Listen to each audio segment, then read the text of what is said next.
weakness. Do I have weakness? I am nothing but weakness. I'm not naturally strong or fast or flexible. I'm certainly not the smartest person in the world. I get emotional over stupid things. I eat the wrong foods. I don't sleep enough. I procrastinate and I waste time.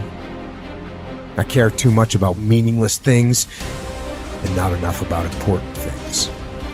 My ego is too big. My mind is too small, often trapped inside itself. Now, all that being said, I have a saying. A person's strength is often their biggest weakness, but their weaknesses can become strengths. Success, guys, a very, very lonely road, man. Along that road, you're not going to see too many friends. You see your shadow most often. You got to trust in the heart of hearts. Inside what you're doing, what you believe in is a worthy cause, a winnable fight. I wish I could tell you you're tired, go take a break. I wish I could tell you tired, rest for a year. I wish I could tell you that it's gonna get easier. I wish I could tell you it's gonna get easier. I wish I could tell you that if you just keep going, it's gonna get lighter. I dare you to take a stand today to say no more. I will no longer accept this for my life. I dare you to take action today.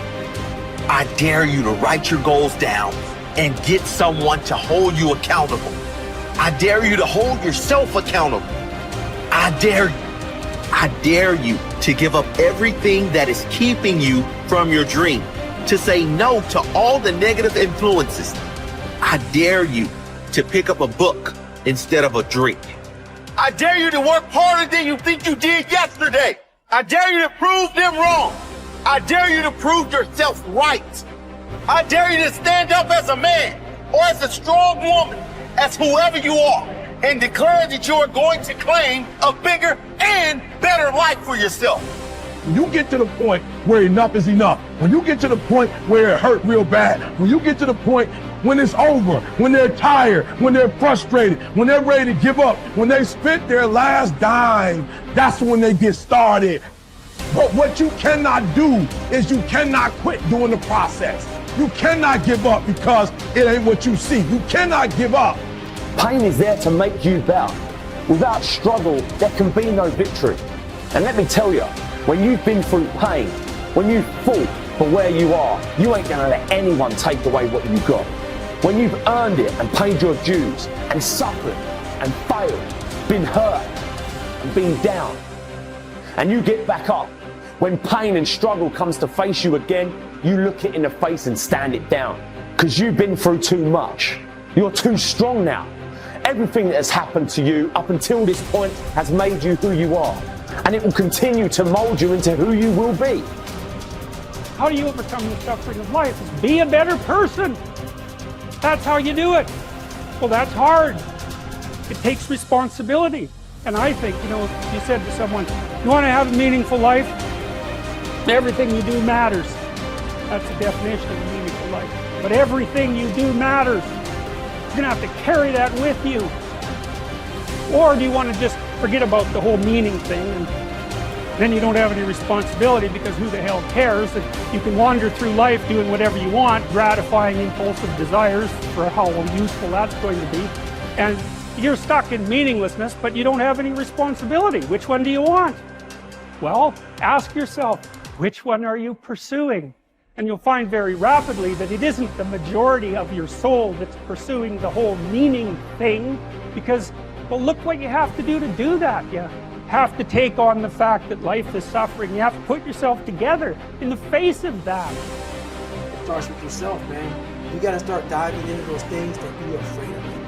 You don't gain confidence by going to the spot that makes you feel good. It's gonna be a false reality.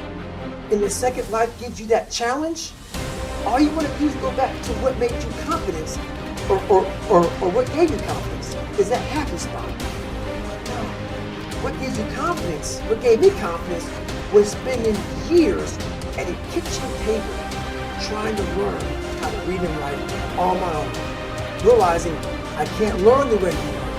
I can't, but I can learn. What gives you confidence is not being afraid. It's overcoming the fear. I used to stutter severely bad. So right now, I don't know how many people are going to watch this. You know what gives me confidence? Is knowing I no longer care if I sit here and start stuttering anymore. That's what gives me confidence, is facing these things, overcoming them. And maybe not overcoming them every day, but facing them.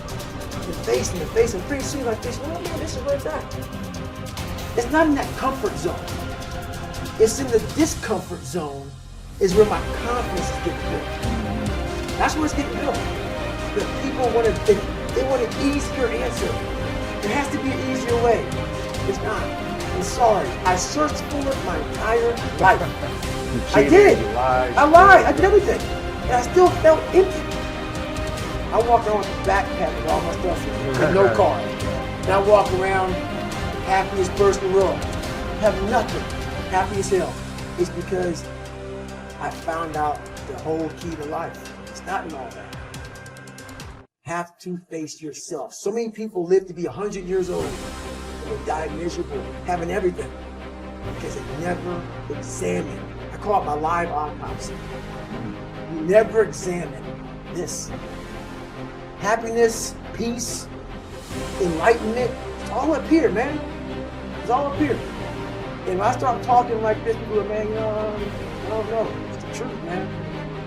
It's all up here. You just got to be willing to go and face it. And that's the hard part. Attitude is a reflection, a result of a person's will. It is incalculably powerful. It can bring about marvelous results for us, but we need to train it patiently, day by day.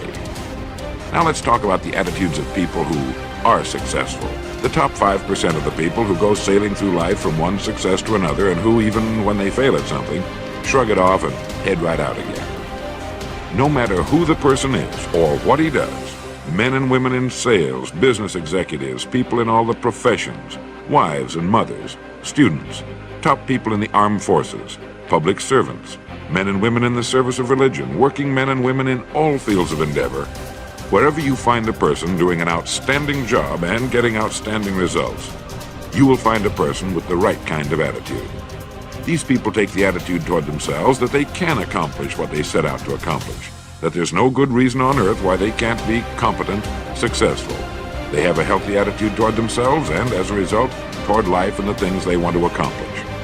And because of this, they achieve some remarkable things, and they come to be called successful, outstanding, brilliant, lucky, and a lot of other things. They're quite frequently no more brilliant or outstanding than the majority of the people by whom they're surrounded.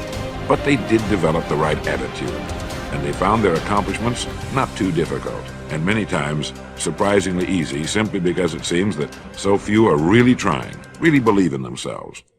Successful people come in all shapes and sizes and in widely varying degrees of intelligence, background, and so on.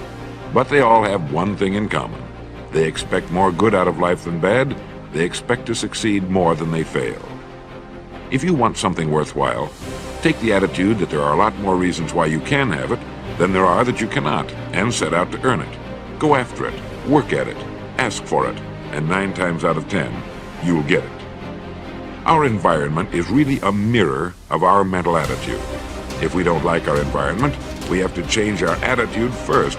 Your ability and willingness to discipline yourself to accept personal responsibility for your life are essential to happiness, health, success, achievement, and personal leadership. Accepting responsibility is one of the hardest of all disciplines, but without it, no success is possible.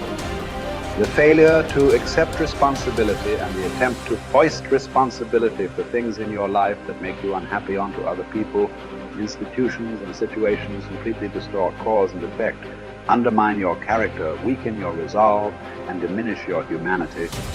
They lead to making endless excuses. There is a direct relationship between the acceptance of responsibility and the amount of personal control you feel you have over your life. This means that the more you accept responsibility, the greater sense of control you experience. There is also a direct relationship between the amount of control you feel you have and how positive you feel. The more you feel that you have a high sense of control in the important areas of your life, the more positive and happy you are in everything you do. When you accept responsibility, you feel strong, powerful, and purposeful. Accepting responsibility eliminates the negative emotions that rob you of happiness and contentment.